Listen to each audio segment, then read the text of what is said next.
fuite ne va pas n'importe comment. Il faut que tu te laves. Il faut que tu oinges ta tête et tu portes des vêtements. Bien aimé, quand on parle de vêtements, il ne s'agit pas seulement de porter les habits des marques. Hein, parce que nous, dans notre communauté, nous avons cette maladie. On veut toujours porter des habits des marques et tout. Tu peux même porter quelque chose que tu as acheté au marché de Sacem et tu seras toujours propre. Hein, tu seras toujours présentable. Voilà pourquoi tu peux aussi conquérir le cœur de ton mari. Tu peux aussi conquérir, tu peux aussi t'ouvrir davantage à cette faveur auprès de ton mari par la propreté de ton corps, la propreté de ta maison, et puis en portant de beaux vêtements. Amen. Parce qu'on a remarqué qu'il y a des choses de foi, quand il se réveille le matin, de la même manière que le mari l'a laissé le matin, là, et c'est de la même manière que le mari va se retrouver le soir. Vous pensez que comme ça, le mari va rester chez vous? Non. Maman, il faut se faire belle. C'est pas parce que le mari, tu as fait 3, 4 gosses que tu vas te laisser aller. Non. Jeune fille, peut-être que tu n'es pas là, mais ce message te concerne aussi. Ça peut t'aider aussi à faire une bonne rencontre. Ça peut t'aider aussi à rencontrer un fiancé. Ça va t'aider. Il faut savoir se faire belle. Il y a des mamans qui sont fort bonnes seulement pour aller à l'église. Mais chez elles, à la maison, ils ne se maquillent pas. Ils restent ça. C'est pas bon. Il faut savoir se faire belle. Il faut savoir s'entretenir. Amen. Ça, c'est le premier point. Est-ce qu'il y a une forme de distinction en ce lieu? Alors, la deuxième dimension, c'est la dimension de l'offrande. Donc, comme il me reste 20 minutes, je crois qu'on n'aura pas le temps de lire tous les textes. Mais quand on parle du séminaire, on parle de l'enseignement. Mais on ne pourra pas tout lire. Vous allez lire à la maison. Amen. La deuxième dimension, c'est la dimension de l'offrande. Quand on parle de l'offrande, on voit automatiquement la notion des sacrifices. Amen. Alors, par rapport à ça, bien-aimés de Dieu, il y a des exemples dans la Bible. On nous parle, par exemple, de Anne. On nous parle de Anne. Anne qui était stérile, bien-aimée dans le Seigneur. Un jour, elle a été visitée par Dieu. Elle a été bénie par un enfant qui s'appelle Samuel. Vous lirez ça à la maison dans 1 Samuel, au premier chapitre, à partir du 21 verset jusqu'au 28e verset. Comment Anne était bénie par Dieu, par un fils Samuel. Et bien aimé dans le Seigneur, la Bible nous dit que Anne avait fait le vœu à l'Éternel. Elle avait dit qu'elle va offrir cet enfant à l'Éternel. Samuel sera au service de l'Éternel. Et la Bible nous dit que ce qu'elle avait promis à Dieu, elle a fini par réaliser. Elle avait offert son fils au service de l'Éternel. Et la Bible nous dit que, si nous lisons encore plus loin dans Samuel toujours, Anne, après, elle avait réussi à avoir d'autres enfants. Amen. Alors que, normalement, quand on est avancé en âge, la probabilité d'avoir plusieurs enfants est réduite. Mais là, la parole de Dieu nous dit que, par l'offrande de Samuel, Dieu l'avait béni en lui donnant encore d'autres enfants. Amen. Il y a aussi l'exemple d'Abraham. Nous savons qu'Abraham, il avait des promesses de Dieu en lui. Mais quand Abraham avait eu son fils Isaac, Dieu l'avait mis en épreuve en lui demandant de lui offrir cet enfant unique. Bien aimé dans le Seigneur, dans le livre de Genèse 22, à partir du premier verset jusqu'au verset 18, la Bible nous dit que Abraham avait obéi à la parole de Dieu. Il était prêt à sacrifier son fils unique, Isaac. Bien aimé dans le Seigneur. Et quand l'Éternel a vu l'obéissance d'Abraham, l'Éternel lui dira, Abraham, puisque tu as obéi à ma parole, je bénirai ta postérité. Amen. Ta postérité deviendra plus grande que les étoiles dans le ciel. Amen. Que ta postérité deviendra grande comme le sable au bord du lac. Vous lirez ça dans Genèse. Bien-aimé de Dieu, regardez comment le sacrifice peut ouvrir la porte de la faveur de Dieu. La Bible nous dit qu'Abraham était béni. Abraham était appelé le père de la multitude à cause de l'offrande. Et tout à l'heure, nous avons lu la parole de Dieu au sujet de la femme de distinction, la femme sunamite. Elle qui était stérile, mais à cause de son offrande, elle a offert à l'homme de Dieu sa maison. Elle a offert sa nourriture. Elle lui a offert une chambre haute. Bien-aimée dans le Seigneur, cette femme était bénie. Regardez comment l'offrande, le sacrifice peut ouvrir la porte de la faveur. Amen. Amen. Bien-aimé, la Bible nous parle d'un enfant unique. Abraham avait un enfant unique. Anne avait un enfant unique. Ils n'ont pas hésité à offrir à Dieu cet enfant unique. C'est comme nous, bien-aimés dans le Seigneur. Nous pouvons attirer la faveur de Dieu aussi par nos offrandes, par la dîme, par différentes sortes de libéralités. Maman, tu as un problème de stérilité. Est-ce qu'il t'est déjà arrivé d'offrir à Dieu une offrande par rapport à ton problème de stérilité? Tu as un problème de chômage. Es-tu déjà venu offrir à Dieu une offrande par rapport à ton problème de chômage? Bien-aimés, apprenons à marquer le cœur de Dieu par nos offrandes, par toutes sortes de libéralités, par nos dîmes. Et c'est alors que la faveur de Dieu, bien-aimé, de Dieu viendra encore davantage sur nous. Alléluia! Alléluia! Bien-aimés dans le Seigneur, nous sommes dans une société où, surtout nous qui venons d'Afrique, bien-aimés dans le Seigneur, les femmes, nous avons toujours cette culture, nous avons toujours cette mentalité que c'est l'homme qui doit tout faire. Amen. C'est l'homme qui doit tout faire pour la femme. Aujourd'hui, bien-aimé de Dieu, laisse-moi te dire, maman, que ton offrande peut t'ouvrir aussi la porte de bénédiction. Tu peux bénéficier aussi de la faveur de ton mari. Tu peux conquérir le cœur de ton mari. Vous allez me dire, maman Priscilla, mais comment? Oui, avec les cadeaux. Tu peux offrir reçu à ton mari un cadeau. Bien-aimé dans le Seigneur, l'homme qui t'a fait venir en Europe, tu n'as jamais pensé à l'offrir ne fût-ce qu'une chemise. Est-ce que c'est normal? Bien-aimé, tu peux offrir à ton mari un pantalon, une paire de chaussures, une ceinture. Peut-être que c'est petit à tes yeux, mais tu ne sais pas le fait que ça peut produire dans son cœur. Alléluia. Peut-être que cette paire de chaussures-là peut permettre de pousser ton homme à t'offrir même une voiture. Amen. Peut pousser même ton homme à t'offrir une maison. Amen. Bien-aimés, soyons des femmes qui sachons offrir à nos maris des cadeaux. Amen. Nous sommes dans une société évoluée. N'attendons pas seulement que l'homme fasse tout pour toi. Amen. C'est du donnant. Donnant. Alléluia.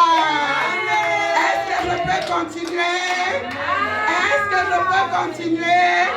Est-ce qu'il y a une femme qui m'a comprise ici? Amen. Si tu es là, acclame pour toi-même. Bien-aimé dans le Seigneur, le troisième point, la troisième dimension, c'est la dimension de l'obéissance. C'est la dimension de l'obéissance. Bien-aimé, quand on regarde la parole de Dieu, la Bible nous dit que Dieu nous a donné son Fils unique par amour. Amen. Amen. Jésus lui-même, il s'est offert par amour. Amen. Il a donné sa vie gratuitement. Amen. Par amour pour toi, par amour pour moi. Amen. Voilà pourquoi à notre tour, nous lui devons obéissance. Obéissance à sa parole et la soumission par la prière, par l'adoration. Amen. Si nous sommes là, c'est pour adorer le roi des rois. Amen. Quand on adore Jésus, bien-aimé, on peut que s'attirer de bénédiction. On peut que s'attirer la faveur de Dieu. C'est très important d'être des vrais adorateurs. Bien-aimé dans le Seigneur, par la prière, on se soumet aussi à la volonté de Dieu. On se soumet à Dieu. Prenons le cas d'Esther. Nous connaissons tous l'histoire de la reine Esther. Alléluia. Amen. Vous pourrez lire ça à la maison, l'histoire de la reine Esther. Nous savons comment est-ce que Esther, elle a réussi à déjouer le plan de Haman. Amen. Comment est-ce que Esther, elle a réussi à obtenir la double faveur auprès du roi. Amen.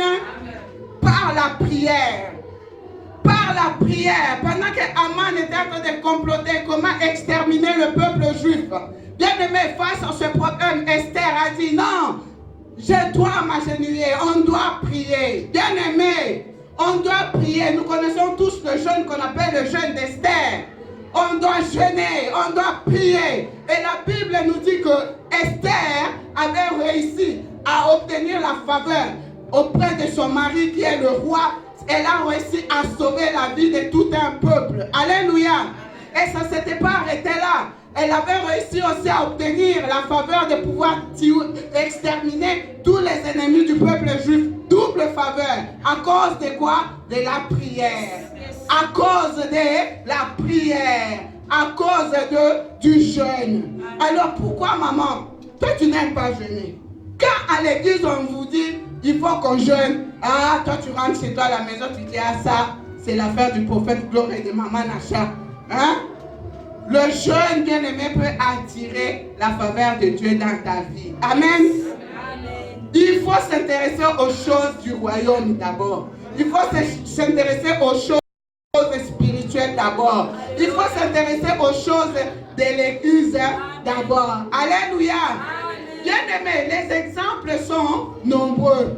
Quand on regarde dans la Bible, même la femme qui avait perdu beaucoup de sang pendant de nombreuses années, bien-aimé dans le Seigneur, son attitude, son comportement, bien-aimé, son abaissement, sa soumission, et s'était dit en elle-même, si je touche seulement le vêtement de Jésus, je serai guéri. Bien-aimé dans le Seigneur, la Bible nous dit que la femme était guérie à l'instant même. Donc ton attitude, ton comportement peut attirer la faveur de Dieu dans ta vie. Ça peut aussi attirer la faveur de ton époux, la faveur de ton mari, la soumission. Je ne parle pas de la soumission aveugle, hein, parce que la même parole dit que homme, mari, aime ta femme, comme Christ a aimé l'Église. Bien-aimé, vous savez comment est-ce que Jésus a aimé l'Église? Hein? Il la voulait sans tâche et sans rude. Ton mari, tu as vraiment une lourde responsabilité. Bien-aimé, Marie, aimez vos femmes. Et de la même manière, la femme, elle doit être soumise à son mari. Quand je parle de la soumission, c'est-à-dire, il faut être à l'écoute de l'autre. C'est pas que le mari est au point A, toi tu es déjà au point Z. Non. C'est pas comme ça que tu vas attirer, tu vas conquérir le cœur de ton mari. Alléluia! Alléluia! Est-ce qu'il y a une femme qui m'a compris ici? Amen, amen, amen, amen, amen. Bien-aimé, on court derrière le temps. Et la dernière dimension, on m'a mis mes restes, je ne sais pas combien. Bien-aimé, la dernière dimension, bien-aimé, la quatrième dimension, c'est la dimension du service. Alléluia. C'est la dimension du service. Alors, pour ça, vous allez lire chez vous à la maison, comme on m'a mis mes restes moins de 10 minutes. Vous allez lire à la maison Genèse 47, à partir du 7e verset jusqu'au 10e verset, et 2 Chroniques, à partir du 2 Chroniques au chapitre 24, et vous prendrez le verset 15. Alléluia. Alors, quand je parle de la dimension du service, bien aimé, le service peut aussi attirer la faveur de Dieu dans ta vie. Le service peut aussi attirer la faveur de ton mari. Bien aimé, quand je parle du service, vous regarderez, là on parle dans le livre de Genèse, je suis en train d'aller vite parce que j'ai plus beaucoup de temps, on parle de Jacob. Amen. On parle de Jacob. Genèse 47, verset 7 jusqu'au verset 10. On parle de Jacob. On nous explique comment est-ce que Joseph, nous connaissons tous l'histoire de Joseph, comment est-ce que Joseph a fait venir son père Jacob auprès pour le présenter à Pharaon. Amen. Et Jacob, quand il est arrivé devant Pharaon, Pharaon qui lui demande quel est ton âge. Bien-aimé dans le Seigneur, Jacob dira, j'ai 130 ans. J'ai 130 ans, mais mes jours ont été amers. Alléluia. Amen. Mes jours ont été amers. Bien-aimé dans le Seigneur, 130 ans avec de mauvais jours. Mais quand on regarde dans le livre de 2 Chroniques, au chapitre 24, verset 15, la Bible nous parle de Jéhoshaphat. Jéhoshaphat qui avait le même âge que Jacob, 130 ans. Mais la parole de Dieu nous dit que Jéhoshaphat était rassasié de jour. Amen. Était rassasié de jour jusqu'à ce qu'à sa mort, il a été enterré avec le roi. Alléluia. Alors, on peut s'interroger, pourquoi est-ce que Jacob avait 130 ans, mais ses jours étaient mauvais, et Jéhoshaphat, 130 ans, rassasié des jours, jusqu'à ce qu'il a été enterré avec le roi. On peut s'interroger. Bien-aimé, ce soir, peut-être je vais te choquer, peut-être je vais te scandaliser, on n'a pas beaucoup de temps. Mais quand vous allez lire la parole de Dieu, vous allez comprendre l'histoire. Jacob, bien-aimé dans le Seigneur, il n'a jamais servi Dieu. Amen. Jacob n'a jamais servi Dieu. Tout ce que Jacob a fait dans sa vie, bien-aimé, c'était pour son intérêt personnel, pour son enrichissement personnel, pour son égoïsme. Bien-aimé, Jacob est parti de la maison de son père d'abord en volant la bénédiction de son frère. Il arrive chez son oncle Laban, il tombe amoureux de Rachel. On lui demande pour la dot, tu dois travailler 7 ans. Yes. Malheureusement, après 7 ans, on l'escroque, bien aimé. On les trompe, on lui donne Léa. Comme il était amoureux de Léa, il a décidé de Rachel, il a décidé à tout prix d'épouser Rachel. On dira 7 ans encore. Bien aimé dans le Seigneur, Jacob a fait 14 ans. Alors, est-ce que les 14 ans, c'était pour Dieu? Non. Est-ce que les 14 ans, c'était pour Dieu? Non. Alors, c'était pour lui-même. Bien aimé dans le Seigneur, les 14 ans, c'était pour lui-même. Même par rapport quand il gardait les bêtes et tout ça, il avait dit à Laban, on va se partager. Les brebis qui seront tachées, ça sera pour moi, et les autres, ça sera pour toi. C'était pour son enrichissement personnel. C'est comme toi au moins aussi. Quand on va au travail, est-ce qu'on travaille pour Dieu? Hein? On travaille pour payer nos factures, on travaille pour payer nos charges, on travaille pour payer nos maisons, nos loyers, tout ça, n'est-ce pas? Alors, si tu travailles pour Dieu, gloire au Seigneur. Mais moi, je sais que nous tous, nous allons pour payer nos charges. Alléluia. Mais par contre, Jéhoshaphat, la parole de Dieu nous dit ceci. Jéhoshaphat, à l'époque du règne du roi Joas, bien aimé dans le Seigneur, Jéhoshaphat a fait du bien pour la maison d'Israël. Jéhoshaphat avait construit un temple, la maison d'Israël qui était détruite. Alléluia. Pendant que le roi Joas avait convoqué les responsables, les Lévites, pour construire le temple, les responsables et les Lévites avaient négligé. Mais Jéhoshaphat, bien aimé de Dieu, la Bible nous dit, vous allez lire ça dans 2 Chroniques 24 à partir du verset 15, la Bible nous dit que Jéhoshaphat avait réussi à réunir de l'argent, à récolter le fonds, et il avait réussi à bâtir la maison d'Israël. Alléluia. Il a travaillé pour Dieu. Il a travaillé pour Dieu. Il a fait du bien autour de lui. Voilà pourquoi le jour où Jéhoshaphat est décédé, Dieu s'est souvenu de lui. Dieu a dit, à cause de ce que tu as fait pour moi, toi, Jéhoshaphat, tu seras enterré avec le roi. Bien aimé dans le Seigneur, le service attire la faveur de Dieu. Le service attire la faveur aussi de son époux. On peut parler de son époux, de la maison aussi, comme je dis, relation verticale et horizontale.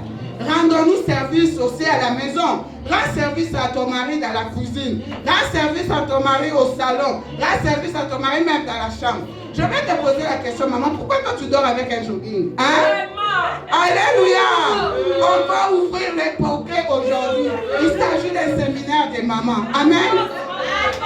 Pourquoi tu dors avec un jogging? Bien aimé dans le Seigneur, il faut savoir que il faut apprendre à se rendre service mutuellement. Faute de temps, je ne peux pas tout ouvrir. Alléluia. Rends service à ton mari à la cuisine. Même si nous sommes en Europe, nous avons tous le boulot, le travail. Mais pourquoi quand ton mari te demande de la semoule, tu dois faire la semoule toi-même? Hein, bien aimé dans le Seigneur. Pourquoi? Avant, tu lavais les vêtements de ton mari. La Bible dit que tu es une aide. Tu es une aide. Tu es une aide. Tu es une aide. Pourquoi tu n'aides que ton mari à faire la semoule, à faire à manger? Pourquoi tu lavais les habits de ton mari mais tu ne les fais plus? Pourquoi? Tu es une aide. Bien aimé dans le Seigneur, le service attire la faveur de Dieu. Le service attire la faveur de son époux. Dans le nom de Jésus.